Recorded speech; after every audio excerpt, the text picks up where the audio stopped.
Hello students, how are you all. तो आज हम आ गए हैं अपने मोस्ट अवेटेड वेबिनार में कि आपको कैसे फिजिक्स को इफेक्टिवली पढ़ना है नीट 2023 के लिए।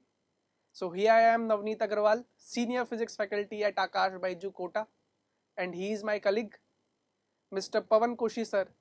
Hello student, myself Pawan Koshi. I am a senior physics faculty at आकाश अमृतसर कोटा। जैसा कि बच्चों आपको पता है नीट 2023 अब समाप्त हो चुका है, वो एक पास्ट हो चुका है। अब हमें फ्यूचर की ओर आगे बढ़ना है और नीट 2023 के लिए हमें मेहनत करनी है। एक अच्छे फ्यूचर के लिए, एक अच्छे ब्राइट फ्यूचर के लिए आपको फिज़िक्स में अच्छा करना ही पड़ेगा। और उसके लिए फ़िज़िक्स को किस तरह से प्रिपेयर किया जाए, तो मैं अपने कलीग नवनीत सर से पूछता हूँ कि सर फिज़िक्स को अच्छा करने के लिए आपके क्या सजेशन है। देखो बच्चों, फिजिक्स जो है ना, वो पूरा प्रैक्टिस का गेम है, कंसेप्ट का गेम है, और कितना आप डिसिप्लिन रहते हो इसका गेम है।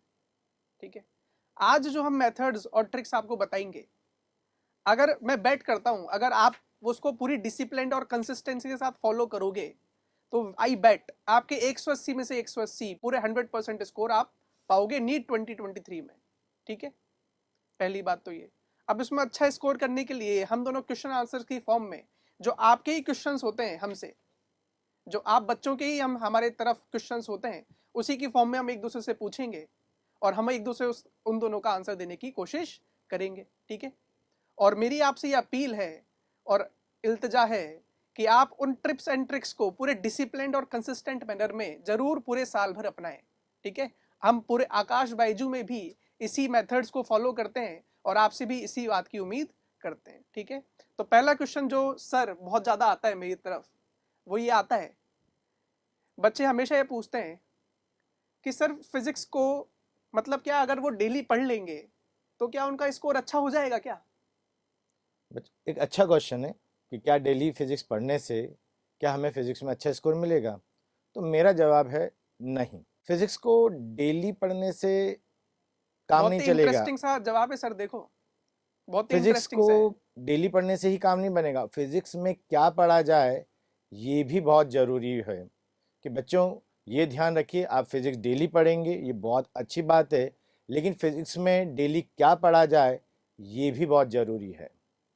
अब अगर आपको फिज़िक्स में डेली कुछ पढ़ना है तो आप पहला काम करें, आपके जो क्लास टीचर हैं उसके नोट्स को आप थॉरली डेली पढ़ें, एनसीईआरटी को भी डेली पढ़ें। जो टॉपिक आपकी क्लास में चल रहे हैं उन टॉपिक के अकॉर्डिंग आप डेली अपने फिज़िक्स कंटेंट को प्रिपेयर करें। और मैं आपसे रिक्वेस्ट करता हूं और आपको सजेस्ट भी करता हूं कि जो टॉपिक आपके क्लास में चल रहे हैं उन टॉपिक को आप पहले से प्रिपेयर करके क्लास में ज़रूर जाएं। ओके सर, अब मेरा सर से एक क्वेश्चन है जो किसी एक स्टूडेंट ने मुझसे बड़े प्यार से पूछा कि सर एक स्टूडेंट को किसी टॉपिक को किस तरह से तैयार करना चाहिए। तो नवनीत सर। जी सर, बहुत ही इंपॉर्टेंट सा क्वेश्चन है कि भाई फिजिक्स में तीन तरह के लेवल्स होते हैं बच्चों। पहला होता है बेसिक कॉन्सेप्ट्स। ठीक है, भाई वो टॉपिक आया ही क्यों, जरूरत ही क्यों पड़ रही है, उसमें कौन कौन से एजम्पशंस हैं जिनकी वजह से वो टॉपिक तैयार हुआ है, मतलब वो एजम्पशंस हमको मानने पड़े हैं। और दूसरी बात, उसमें कौन कौन से बेसिक कॉन्सेप्ट्स हैं। ठीक है, तो नीट में आप ये माने 50% क्वेश्चन जो हैं वो तो बेसिक कॉन्सेप्ट्स पे ही आते हैं। ठीक है, बेसिक कॉन्सेप्ट्स, और उसके बाद का जो उसमें नेक्स्ट अप्रोच होना चाहिए वो होना चाहिए फॉर्मूला। ठीक है, तो ये दो कॉन्सेप्ट बहुत ही इंपॉर्टेंट है, एक बेसिक कॉन्सेप्ट और एक फॉर्मूला। अब बेसिक कॉन्सेप्ट के लिए क्या करना है अभी, तो बेसिक कॉन्सेप्ट के लिए सर जो आपको पढ़ाते हैं क्लास में, आकाश बाइजू में जो सर आपको पढ़ाएंगे क्लास में, उसको आप एक तो अच्छे से समझ के जाएं। और सर ने पहले ही बोला है, जो सर पढ़ाने वाले हैं उसको आप थोड़ा सा पहले प्रिपेयर करके जाएं। थोड़ा सा प्रिपेयर करने से क्या होगा, सर जो आपको पढ़ाएंगे ना उसकी कनेक्टिविटी बनती रहेगी। ठीक है, आपको चाहे पहले समझ में आया हो या नहीं आया हो, आप पढ़ के एक बार अगर चले जाओगे क्लास में तो सर से क्या होगा, कनेक्टिविटी बनेगी। कनेक्टिविटी बनेगी तो सर जो भी पढ़ाएंगे आपको बहुत अच्छे से समझ में आएगा। तो यहाँ से, और दूसरा एनसीईआरटी, एनसीईआरटी बहुत ही इंपॉर्टेंट है भाई नीट के लिए। ठीक है, तो सर के पढ़ाए हुए नोट्स, आकाश के मॉड्यूल्स और एनसीईआरटी, इनसे आपको बेसिक कॉन्सेप्ट्स की ग्रैब करना है, बेसिक कॉन्सेप्ट्स के को ग्रैब करना है। और एक काम करें कि एनसीईआरटी के जो कंसेप्चुअल पॉइंट्स हैं उनको एक स्टिकी नोट्स पे लिखें और अपनी नोटबुक चिपकाते जाएं। ठीक है, यहाँ से आपका कंसेप्चुअल बेस बनेगा। अब इससे होगा क्या भाई, उस स्टिकी नोट से क्या होगा, स्टिकी नोट से क्या होगा भाई कि एंड में जब नीट का टाइम आता है तो एक लास्ट के 1-2 महीने में बच्चा बहुत ही कंफ्यूज सा रहता है। क्या कंफ्यूज करता है कि यार मैं सर के नोट्स पढ़ूं कि एनसीईआरटी पढ़ूं, उसको समझ ही नहीं आता। तो इससे क्या होगा स्टिकी नोट्स बनाने से कि आप एक बार नोट्स रिवाइज करोगे सर के तो वहां से ही एनसीईआरटी भी रिवाइज हो जाएगी। ठीक है, तो कंसेप्ट आपका पूरा क्लियर हो गया। दूसरा होता है फॉर्मूला। फॉर्मूले के लिए क्या करना है, हर जब भी आप कुछ भी क्वेश्चन सॉल्व करें तो सबसे पहले तो एक फॉर्मूला चार्ट बनाएं। ठीक है, अब आप सबको पता होगा कि आप सबकी जो नोटबुक होती है उसमें मार्जिन होते हैं, एक ऊपर मार्जिन होता है और एक साइड में मार्जिन होता है। आजकल तो वैसे सब लोकल बुक्स लेते हैं तो साइड में तो मार्जिन देते नहीं है, वो सिर्फ ऊपर मार्जिन देते हैं। ठीक है, तो चलो ऊपर मार्जिन होता है और साइड में मार्जिन होता है। तो क्या आप सबको पता है कि उसका एक साइंटिफिक लॉजिक होता है? क्या लॉजिक होता है भाई? तो क्या लॉजिक होता है कि आप साइड के मार्जिन और ऊपर के मार्जिन में जो भी क्वेश्चन सॉल्व कर रहे हैं उस पेज पर उसके फॉर्मूले ऊपर लिख लें। जिससे क्या होगा, कभी भी जब आप उसको रिवाइज करेंगे तो आपको एकदम से फॉर्मूला याद आ जाएगा। उसको देखते ही आपको फॉर्मूला याद आ जाएगा, आपको कहीं पर और जाने की जरूरत नहीं है। ठीक है, और थर्ड लास्ट जो होता है, अगर हम चाहते हैं कि भाई आप सबके 180 में से 180 नंबर आए तो इसके लिए सिर्फ कंसेप्चुअल और बेसिक कॉन्सेप्ट से काम नहीं चलेगा। ठीक है, उसके लिए हमको एडवांस प्लानिंग भी करनी पड़ेगी, ऐसे क्वेश्चंस की भी प्लानिंग करनी पड़ेगी जिनके कॉन्सेप्ट्स हाई होते हैं, जिनमें थोड़ी ट्रिक्स लग रही होती है, जिनमें 3 से 4 मेथड्स एक साथ समा जाते हैं। ठीक है, तो उसके लिए क्या प्लानिंग करेंगे, एडवांस लेवल की प्लानिंग करेंगे। तो मैं सर से पूछता हूँ, सर बच्चों को बताएं कि भाई एडवांस लेवल की किस तरह से तैयारी करें। गुड बच्चों, एडवांस लेवल और न्यूमेरिकल्स को बहुत अच्छा करने के लिए आपको सिस्टमेटिक तरीके से एक ऑर्गेनाइज वे से आगे बढ़ना पड़ेगा। सबसे पहले न्यूमेरिकल की प्रिपरेशन के लिए क्लास में जो टीचर आपको सॉल्व एग्जाम्पल्स करवाते हैं, आप उनको अच्छी तरह से प्रैक्टिस करें और उस फॉर्मूले को सॉल्व करने के लिए जो फॉर्मूला यूज़ किया गया है उसे अपनी कॉपी के मार्जिन पर ज़रूर लिखें। जैसा कि नवनीत सर ने आपको बताया भी है कि जो कॉपी के अंदर जो मार्जिन बनाए जाते हैं उनका एक साइंटिफिक रीज़न है। अगर आप अपने मार्जिन का सही यूज़ करते हैं तो जब आपके पास बहुत कम टाइम बचता है रिवीजन के लिए, और अगर आप सिर्फ उस मार्जिन पर देखते हैं तो मार्जिन पर आपको आपका फॉर्मूला और किसी पर्टिकुलर क्वेश्चन के लिए यूज़ किया हुआ कॉन्सेप्ट आपको मिल जाता है और आपको बहुत कम टाइम में बहुत कुछ ग्रैप्स करने को मिलता है। तो जैसा कि पहली प्रॉब्लम बच्चों को ये रहती है कि वो न्यूमेरिकल्स में बड़े पैनिक होते हैं, तो पैनिक होने की ज़रूरत नहीं है। आपके टीचर जो आपको क्वेश्चंस करवाते हैं क्लास में, आकाश बायजूस के टीचर बहुत ही अच्छे उन क्वेश्चंस का कलेक्शन रखते हैं जो नीट एग्ज़ाम में अक्सर पूछे जाते हैं। तो बिना किसी डर के आप उन क्वेश्चंस को सॉल्व करें, अच्छी तरह से सॉल्व करें और उसके फॉर्मूले को अपने मार्जिन पर ज़रूर लिखें। टीचर के कराए गए जो भी एग्जाम्पल्स हैं उनको बहुत अच्छी से तरह से आप प्रिपेयर करें, और अगर किसी न्यूमेरिकल में आपको फिर भी डाउट होता है तो आप उस डाउट को अपने टीचर के साथ थोरोली डिस्कस ज़रूर करें, क्योंकि डिस्कशन से ही आपको समझ में आएगा कि न्यूमेरिकल्स किस तरह से सॉल्व किए जाते हैं। प्यारे बच्चों, न्यूमेरिकल्स के लिए तो आपको फॉर्मूलेस याद करने होंगे। सर के अकॉर्डिंग जो फॉर्मूला चार्ट आपने बनाया है आप उसका बार बार यूज़ करिए, हेजिटेट मत करिए। अगर आपको फॉर्मूला याद नहीं है कोई बात नहीं, आप फॉर्मूले को बार बार याद करिए और न्यूमेरिकल करते वक्त उसका उपयोग करिए। एडवांस लेवल के क्वेश्चंस के लिए क्या किया जाए, ये भी सर का एक क्वेश्चन है और बहुत सारे बच्चे ये भी बोलते हैं कि सर एडवांस लेवल के लिए क्या किया जाए। तो प्यारे बच्चों, एडवांस लेवल के लिए मेरी सलाह है कि जो डेरिवेशंस होते हैं उनको आप बहुत अच्छी तरह से तैयार करें, क्योंकि डेरिवेशन मैं इसलिए कह रहा हूँ, आप ये कहेंगे सर डेरिवेशन तो नीट एग्जाम में आएंगे नहीं, मुझे भी पता है, आकाश इंस्टीट्यूट को भी पता है कि डेरिवेशन पेपर में नहीं आएंगे। लेकिन जब आप डेरिवेशन को सॉल्व करते हैं तो आपको ये समझ में आता है कि किसी क्वेश्चन के लिए कौन सा फॉर्मूला कब यूज़ करना है। इसलिए डेरिवेशन हमें ये हिंट देता है कि न्यूमेरिकल को कैसे हैंडल किया जाता है। उसके बाद प्यारे बच्चों, दूसरा पॉइंट ये है कि जो प्रीवियस ईयर्स के क्वेश्चंस हैं उनको ज़रूर सॉल्व करें, लेकिन इन क्वेश्चन को सॉल्व करने से पहले आप अपने टीचर की हेल्प ज़रूर लें, क्योंकि ये कोई ज़रूरी नहीं कि हर क्वेश्चंस आपको करना ही आना चाहिए। आपके टीचर आपको फ़िल्टर करके देंगे कि बेटा कौन कौन से क्वेश्चंस आपको करने चाहिए, क्या सारे करने चाहिए या कुछ क्वेश्चन अवॉइड करने चाहिए। तो उस टीचर की आप प्रॉपर हेल्प लीजिए। और अगर आपको क्वेश्चंस में डाउट आता है तो उस डाउट को आप रेड पेन से ज़रूर लिखें। मेरी बात ध्यान रखें, अगर आपको डाउट आता है तो आप अपनी कॉपी के अंदर जो है उसे रेड पेन से ज़रूर लिखें।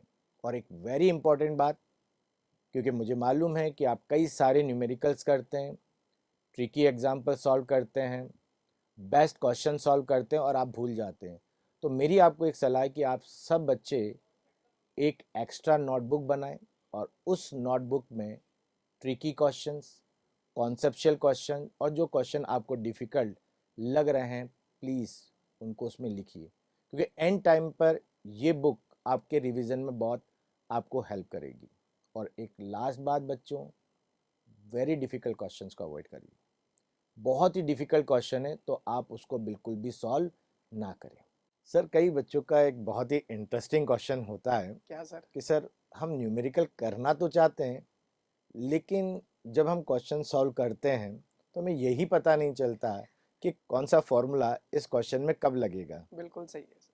बच्चों का ये डाउट हमेशा होता है कि सर हमने पहले 10 क्वेश्चन करे और 10 में से हमसे 9 तो बने ही नहीं, तो हमने आगे करना ही छोड़ दिया। ठीक है, तो बच्चों देखो, पहली बात तो ये इसमें कि डिमोटिवेट नहीं होना है यहाँ पर। ठीक है, डिमोटिवेट क्यों नहीं होना, एक छोटा सा एग्जांपल देता हूँ मैं आप सबको कि भाई बचपन में आप सबको नर्सरी में, उसके आगे यूकेजी और फर्स्ट क्लास में, फर्स्ट सेकंड क्लास में मैम ने सिखाया 3+4=7। तो क्या आप सब पहले से ही जान गए थे क्या 3+4=7 या 2+5=7? नहीं, सिंपल सी बात है, नहीं। भाई कैसे सॉल्व किया आप सबने? तो मैडम ने आपको सिखाया कि पहले बहुत सारी लाइंस बनानी है, 1 2 3 4, याद भी नहीं है आपको कितनी लाइंस बनानी है, बहुत सारी लाइंस बना दी आपने एक एक करके। फिर मैडम ने बोला 2+5 बताओ भाई, तो आप क्या करोगे? पहले 2 डंडे काटोगे, 1 2। फिर मैडम ने बोला 5, 2+5 बोला था तो 2 2 काट दिए, फिर 5, फिर 1 2 3 4 5। अभी आपको आंसर याद नहीं चला अभी तक, तो आप क्या करोगे? अब जो काटे हुए डंडे उनको गिनोगे, तो 1 2 3 4 5 6 7। तो अब आप आंसर लिखोगे 2+5=7। और इस स्टेज तक पहुंचने में कम से कम आपको 4 से 5 महीने लगे थे, ये बात माने आप। अब उससे तो आपका अंडरस्टैंडिंग लेवल बहुत ज्यादा बढ़ चुका है। अब यहाँ पर क्या है, एक्चुअल में होता क्या है सर, कि 10th तक तो सबके 99% 95% आते हैं। ठीक है, जी, वहां पर बिल्कुल तो सही। सबको सब कुछ आता है। लेकिन जैसे ही इस लेवल, नेक्स्ट लेवल आता है, वो वीडियो गेम नहीं होता, वीडियो गेम के लेवल की तरह ही है। भाई आपके पास पावर्स बड़ी है तो आपका लेवल भी चेंज होगा, और अगर लेवल चेंज होगा तो सामने वाला विलन जो है ना, वो और स्ट्रांग होगा। ठीक है, तो यहाँ पर वैसा गेम चल रहा है। अब आपका पावर्स बड़ा है, आप 10th से 11th में आए हो, या फिर आप नीट की तैयारी करने लगे हो, मतलब सीबीएसई बोर्ड या फिर आईसीएसई बोर्ड से कंपटीशन एग्जाम की तैयारी कर रहे हो, तो आपका सामने वाला जो विलन है ना, वो और ज्यादा मजबूत होके आया है, लेकिन साथ में आपकी पावर्स भी तो बड़ी है। और आपकी पावर्स बड़ी है तो आपको करना क्या है? अब सबसे पहली बात, डिमोटिवेट नहीं होना है और अपनी प्रैक्टिस को कम नहीं करना है। ठीक है, कोई बात नहीं, नहीं आ रहा मुझे तो नहीं आ रहा, लेकिन मुझे समझ तो बड़ी। बिल्कुल सही। ठीक है, मेरी प्रैक्टिस, समझ तो बड़ी। ठीक प्रैक्टिस है, कंटिन्यू करिए। प्रैक्टिस कंटिन्यू करनी है, डिमोटिवेट नहीं हो रहा है, नहीं आ रहा तो नहीं आ रहा। भाई ये एक मैराथन है, इस मैराथन में हारेगा वही जिसने दौड़ना ही छोड़ दिया, वो नहीं हारेगा जो दौड़ रहा है। पहली बात तो ये। दूसरी बात, कोई क्वेश्चन आप पढ़ें तो हम क्या है, हम सब यहाँ पे हिंदी भाषी क्षेत्र है हमारा। ठीक है, हिंदी भाषी क्षेत्र, या फिर हमारी जो लैंग्वेज है वो इंग्लिश नहीं है। ठीक है, और हम क्वेश्चन को हमारी मातृभाषा में समझने की कोशिश करें। पहली बात तो ये कि ये हमसे बोल क्या रहा है, क्वेश्चन हमसे बोल क्या रहा है। अधिकतर क्वेश्चंस का आंसर जो है वो उसी के अंदर छुपा हुआ है। ठीक है, वो आपको हिडन इंफॉर्मेशन देने की कोशिश करता है हमेशा के हमेशा। तो उसमें जो भी दी गई क्वांटिटीज हैं, वो सबसे पहले तो उनको नोट डाउन करें। ठीक है, उनको अंडरलाइन करें और उनको नोट डाउन करें, और उसने क्या पूछा है उसको लिखें। अब जो दी गई क्वांटिटीज है और जो पूछा गया है उनके बारे में सोचें कि ये जो दी गई क्वांटिटीज है और जो पूछा गया है, ये कौन से फॉर्मूले में फिट बैठती है। ठीक है, एक ही क्वेश्चन को सॉल्व करने के बहुत सारे तरीके हो सकते हैं। ठीक है, हिडन क्वांटिटी जो है, जो हमको पूछा गया क्वांटिटी है उसके बहुत सारे फॉर्मूले हो सकते हैं, लेकिन जो दी गई क्वांटिटीज हैं उनके हिसाब से उसको सेट करना है। तो सबसे पहले आपको रिकॉल करना पड़ेगा। रिकॉल कहाँ से होगा भाई? वो जो मार्जिन है वहां पे लिखोगे आप, तो वहां से क्या होगा? रिकॉल होगा। तो आपको ये रिकॉल करना पड़ेगा कि मुझे ऐसी कौन सा फॉर्मूला लगाऊं जिसमें जो पूछी गई क्वांटिटी है वो भी आए और जो दी गई क्वांटिटीज है वो भी आए। यहां से जब आप सॉल्व करना स्टार्ट करोगे तो आपका लेवल धीरे धीरे धीरे धीरे बढ़ता जाएगा, बढ़ता जाएगा, बढ़ता जाएगा। और आप देखेंगे कि जहां, अगर अपन वर्स्ट से वर्स्ट केस भी माने कि जहां आपसे 10 में से 10 सवाल सॉल्व नहीं हो रहे थे, तो आप देखेंगे at the end of the NEET के समय तक आप 10 में से 10 सवाल सॉल्व करने लग जाएंगे। बस आपको कंसिस्टेंट रहना है, कंसिस्टेंट रहना है, डीमोटिवेट नहीं होना है। दूसरा इसमें क्या हो सकता है, कभी कभी क्या होता है सर कि भाई कुछ क्वांटिटी पूछता है लेकिन उसको निकालने के लिए किसी तीसरी क्वांटिटी को पहले निकालना डिराइव पड़ता करना है। पड़ता है।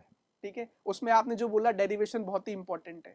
भाई अगर आपको डेरिवेशन आएगा तो आपको क्या समझ में आएगा कि यहां तक हम कैसे पहुंचे, आपकी उस फॉर्मूले की समझ जो है वो बढ़ेगी। और ये जो समझ है ना, किसी भी फॉर्मूले की जो समझ है ये आपको कोई सिखा नहीं सकता, स्पून फीड नहीं कर सकता इसको कोई भी। पहली बात तो ये समझ जो है वो आपको खुद के करने से ही आएगी। तभी मैं आपको बोल रहा हूं यहां पर कि आप अगर अटेम्प्ट क्वेश्चंस को करना नहीं छोड़ेंगे, चाहे आपसे वो सॉल्व हो रहे हैं या नहीं हो रहे हैं। सॉल्व हो रहे हैं तो बहुत अच्छी बात है, सॉल्व नहीं हो रहे हैं तो आप उनको और अटेम्प्ट करिए और प्रैक्टिस करिए, टीचर्स से पूछिए और उसके बाद खुद से वापस सॉल्व करिए। जब आप ऐसे करता जाएंगे तो आप देखेंगे कि आपके सारे के सारे क्वेश्चंस सॉल्व होते चले जाएंगे। ठीक है, ये वेरी बहुत गुड, ही सिंपल सा बहुत सही। इसमें ट्रिक है। और सर ने इसके अलावा बिल्कुल सही कहा है। बच्चों, अगर न्यूमेरिकल नहीं हो रहे तो डीमोटिवेट बिल्कुल नहीं होना, चैलेंज एक्सेप्ट करिए। लेवल इंक्रीज हो रहा है तो चैलेंजेस भी इंक्रीज होंगे। और आपको पता है, जिस तरह से सर ने कहा, वीडियो गेम्स की तरह आप इसे समझ कर चल सकते हैं। लेवल अप होगा तो नई हिडन इंफॉर्मेशन, नई हिडन पावर्स भी आपको मिलेगी। आपको बस उन पावर्स को पहचानना है, क्वेश्चन के अंदर जो हिडन कंटेंट्स हैं उनमें पहचानना है और उसका यूज़ करते हुए मान लो क्वेश्चन हम सब हैं। जरूर करें। और फिर हम लोग आपकी हेल्प के लिए पूरे टाइम अवेलेबल हैं बच्चों। बिल्कुल बिना किसी डर के आप प्रिपरेशन करिए। सर, एक और अच्छा क्वेश्चन है ना, कई अच्छे प्यारे बच्चों ने मुझसे पूछा है, तो मैं उस क्वेश्चन को जरूर आपके सामने रखना चाहूँगा। वो कहते हैं, सर हम चाहे मॉड्यूल के क्वेश्चन करें या सर के किसी क्वेश्चन को सॉल्व करते हैं, सर हमसे एक भी क्वेश्चन नहीं होता सर, ऐसे में हम क्या करें? तो देखो बच्चों, यहाँ पे जो भी बच्चे आते हैं आकाश बायजू में, ऐसा तो है नहीं कि सबका अंडरस्टैंडिंग लेवल सेम होता है। इनफैक्ट सर का और मेरा अंडरस्टैंडिंग लेवल भी सेम नहीं होगा। ठीक है, तो सबका अंडरस्टैंडिंग लेवल तो सेम होता नहीं है। ठीक है, कुछ बच्चे जो हैं वो पहले से ही प्रिपेयर करके आते हैं, कुछ बच्चे जो हैं वो सिर्फ सीबीएसई बोर्ड पढ़ के आते हैं, कुछ बच्चे आईसीएसई बोर्ड पढ़ के आते हैं, तो बोर्ड भी सबके अलग अलग हैं, और कुछ पहले से ही कंपटीशन की तैयारी करके आए। ठीक है, तो सबसे पहले तो आपको अपना लेवल पहचानना है, इसमें कोई शर्म की बात नहीं है। अपना लेवल पहचान के किससे डिस्कस करना है? जो भी आपको आकाश बायजू में सर पढ़ा रहे हैं उनसे सबसे पहले तो आपको डिस्कस करना है।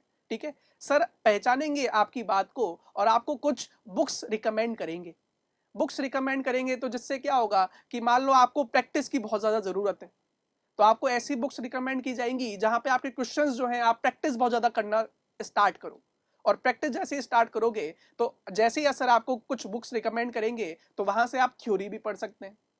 ठीक है, कि भाई बच्चे को जो है वो थोड़ी सिंपल इंग्लिश समझ में आती है, तो इसको ऐसी बुक रिकमेंड करो जहाँ पे सिंपल इंग्लिश लिखी हुई हो, तो वहां से उसका बेसिक कॉन्सेप्ट बनेगा। ठीक है, बच्चे को ऐसे क्वेश्चन सॉल्व करने हैं कि जहाँ पे इसकी प्रैक्टिस बहुत ज्यादा होनी चाहिए, वैरायटी कम होनी चाहिए लेकिन प्रैक्टिस ज्यादा होनी चाहिए। सर यहाँ पर मैं एक बात ऐड करना चाहूँगा बच्चों के लिए स्पेशल। बच्चों, जब आप क्वेश्चन प्रैक्टिस करते हैं, सॉल्व एग्जाम्पल या अनसॉल्व एग्जाम्पल, तो किसी स्टूडेंट को देखकर आप ये डिसाइड ना करें कि आपको किस बुक से सॉल्व एग्जाम्पल सॉल्व करने या न्यूमेरिकल सॉल्व करने।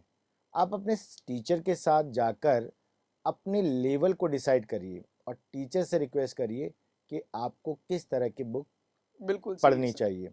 हर स्टूडेंट का अंडरस्टैंडिंग लेवल अलग अलग है, तो हर किसी बच्चे को प्रॉब्लम्स भी अलग अलग आती है। बिल्कुल कोई सही। थ्योरेटिकल क्वेश्चन नहीं कर पाता, कोई न्यूमेरिकल क्वेश्चन नहीं कर पाता, कोई एडवांस लेवल के क्वेश्चन नहीं कर पाता। तो टीचर की हेल्प से आप बुक का डिसाइड करें। जो मार्केट में बुक चली आ रही है, मुझे नहीं लगता कि सभी बच्चों को वो करनी चाहिए। नहीं, सब अपनी बच्चे अगर कैपेबिलिटी और अपनी वीकनेस के अकॉर्डिंग टीचर की हेल्प से बुक का सिलेक्शन मस्ट है, बिल्कुल सही है मुझे ऐसा सर। लगता अलग है। अलग पार्ट से कोटा आकाश कोटा में बच्चे आ रहे हैं और हम्म, सबका हम अंडरस्टैंडिंग लोग लेवल हम अलग अलग लोग होता है। हर स्टूडेंट को उसकी एबिलिटी और वीकनेस के अकॉर्डिंग ही सजेशन प्रोवाइड करते हैं, बिल्कुल और सही। आकाश बायजूस का जो स्टडी मटेरियल है वो हर स्टूडेंट के लिए इस तरह से ऑर्गेनाइज किया गया है कि बच्चा अगर उस मॉड्यूल के कॉन्सेप्ट को अगर समझ ले कि ये मॉड्यूल के प्रिपरेशन बनाने के पीछे क्या सीक्रेट है, तो मुझे लगता है कि बच्चा जो ड्रीम है उसका 180 टू 180 वो बड़े प्यार से ही गेन कर सकता है। सर, एक और इंटरेस्टिंग क्वेश्चन है मेरा कि लास्ट टाइम आ जाता है बच्चों के पास और वो बहुत ही एग्जॉस्ट हो चुके होते हैं, घबरा जाते हैं रिवीजन स्ट्रेटेजी को लेकर। सर रिवीजन स्ट्रेटेजी से पहले अपन एक चीज और डिस्कस कर लेते हैं कि बच्चे जो है ना वो अपनी हैबिट कैसे बनाए, मतलब अपने लेवल को अप कैसे करें। बिल्कुल सही। तो आप कुछ कहना चाहेंगे सर इस पे? बिल्कुल बच्चों, तो यहाँ पर मैं आपको बहुत ही प्यारे सजेशन देना चाहूँगा। फर्स्ट ऑफ ऑल एक हैबिट आप जनरेट करें डेली बेसिस पर। ध्यान रखें, डेली बेसिस पर कम से कम 20 से 25 क्वेश्चन आप डेली करें, अटेम्प्ट करें। ये कोई ज़रूरी नहीं कि आपसे सारे क्वेश्चन हो जाएं, लेकिन आप डेली बेसिस पर क्वेश्चंस को सॉल्व करें। अच्छे क्वेश्चंस को जो एक्स्ट्रा बुक बताई गई है उसमें शामिल जरूर करें।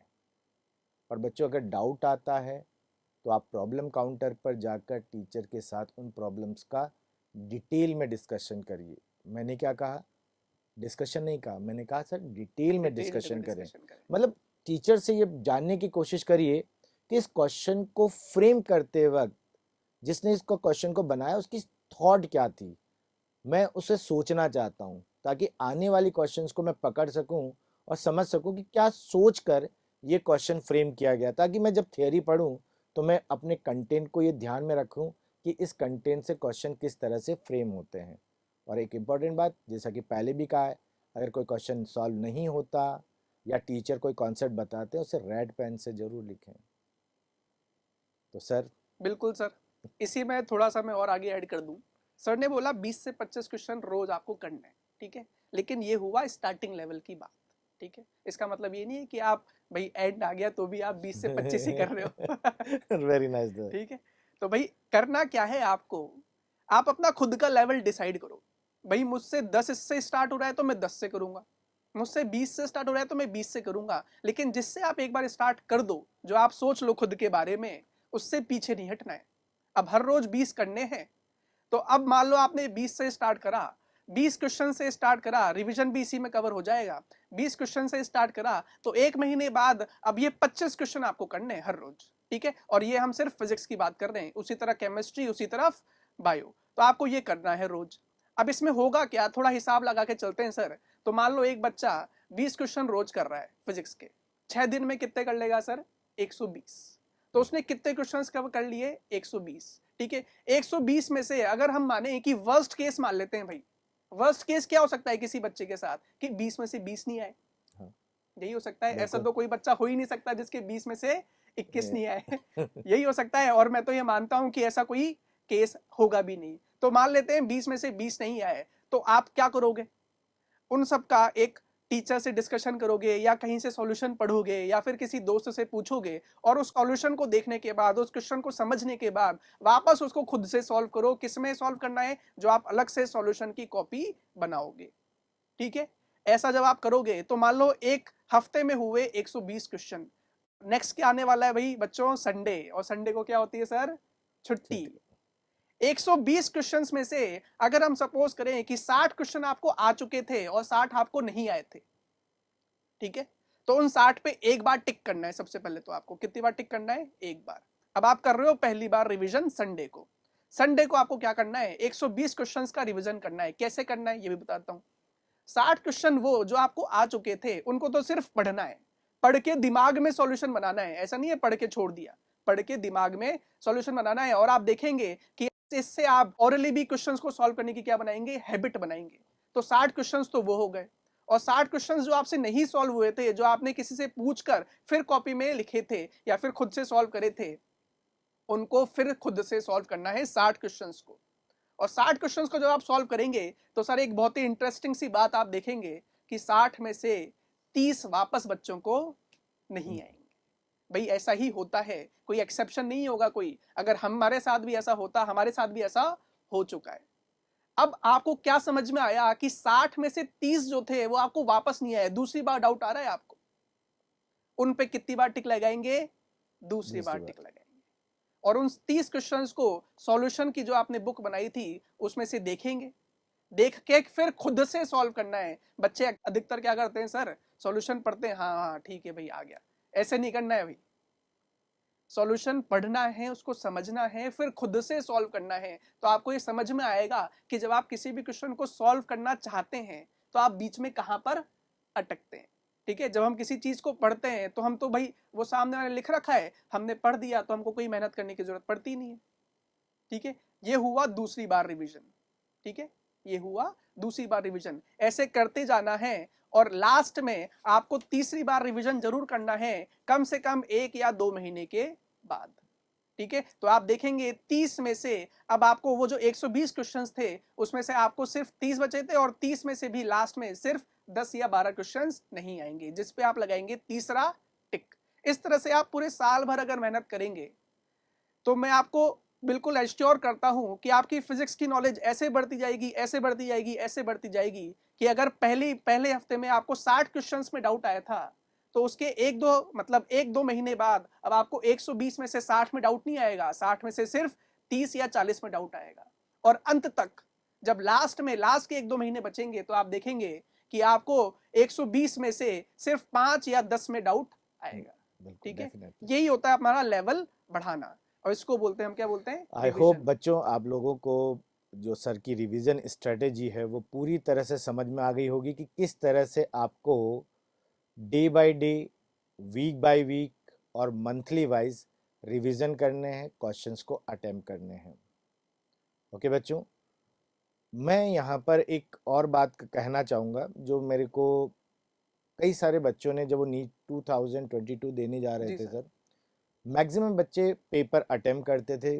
आकाश बायजूस बच्चों की प्रिपरेशन के लिए बहुत सारे पेपर टाइमली कंडक्ट करवाते हैं। उनमें अधिकतर बच्चों का एक जवाब आता था, सर सिली मिस्टेक्स।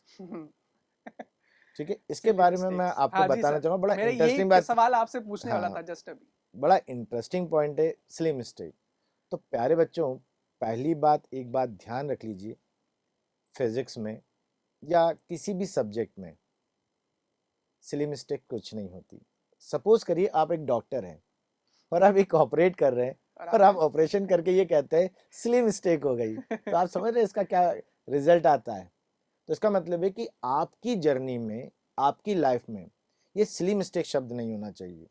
आप पहले एक बात ध्यान रख लें कि सिली मिस्टेक का सोर्स क्या है, क्यों बच्चे ये कहते हैं सिली मिस्टेक है। एक्चुअली क्या, उन्हें क्वेश्चन आता तो है नहीं, वो कंफ्यूज रहते हैं कि शायद इस तरह का क्वेश्चन मैंने सॉल्व किया है, तो लगा सा लगता है कि मुझे ये क्वेश्चन शायद आता है, तो वो एक रिस्क लेता है।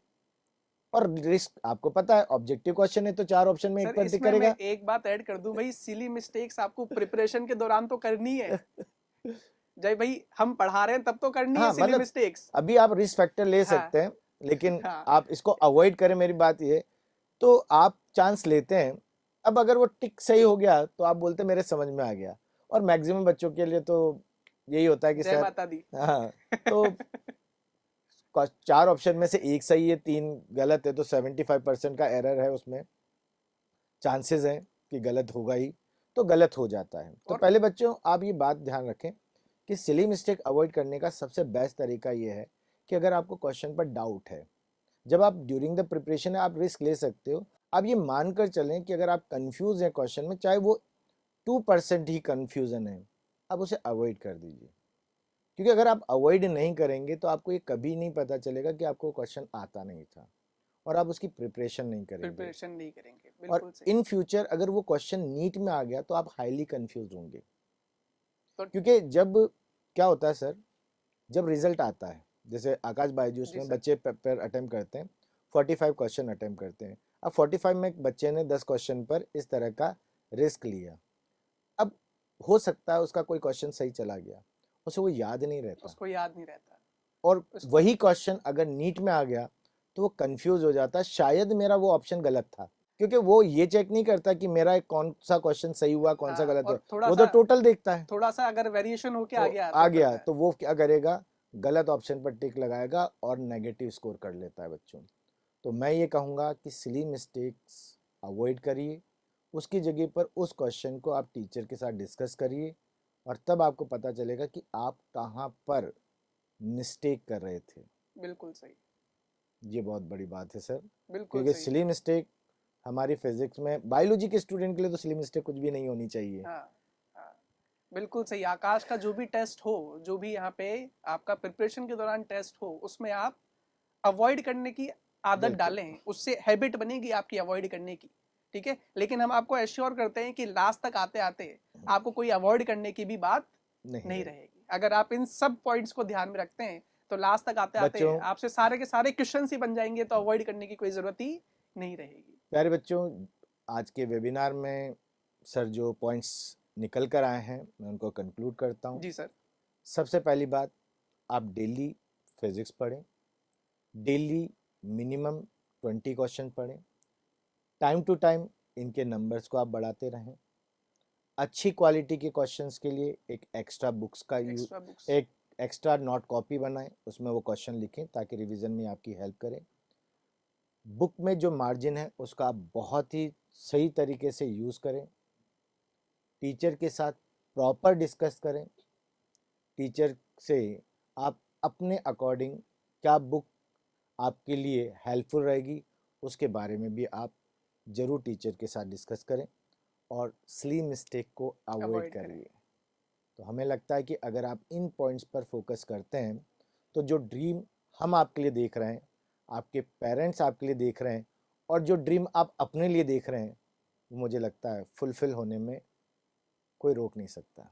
बिल्कुल सर। तो सर मैं आप यहाँ पे एक बात जरूर कहूँ, शायद आपने मूवीज तो सब देखते ही होंगे, हॉलीवुड मूवीज। ठीक है, और आजकल दौर भी चल रहा है भाई राजा महाराजा के जंग वाली मूवीज। भाई जंग ही करनी है सबको अंत में। ठीक है, उसमें यार सीधे वो जंग ही दिखाते हैं, मतलब अंत में सीधे वो वॉर पे ही जा रहा है आदमी। बच्चा हुआ सीधे बड़ा हुआ और वॉर पे ही जा रहा है, उसके बीच में उसने क्या किया वो कभी दिखाता ही नहीं है। बिल्कुल, ये बात ठीक सही है, है। तो भाई मैं आपको ये बता दूं, जीतता वही राजा है।